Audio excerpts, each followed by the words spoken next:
আসসালামু আলাইকুম ওরহমতুল্লাহি ওবারকাতু। ইতিহাস নিয়ে ইকরা বাংলার আয়োজন হিস্ট্রি অব দ্য ডেতে সবাইকে স্বাগত। আজ আমরা ইতিহাসের পাতার ২ জুলাই নিয়ে কিছু জানব।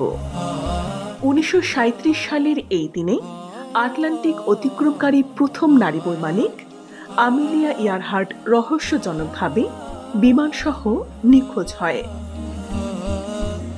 ১৯৬১ সালের আজকের দিনে সত্যাগ্রহ আন্দোলনের ধারাবাহিকতায় আসামের ভাষা পরিষদ ভাষা দাবি দিবস পালন করে। ১৯৬৭ সালের আজকের দিনে আদমশুমারি জালিয়াতির বিরুদ্ধে আসামের দাবি সপ্তাহ ১২ দিন দীর্ঘায়িত করা হয়।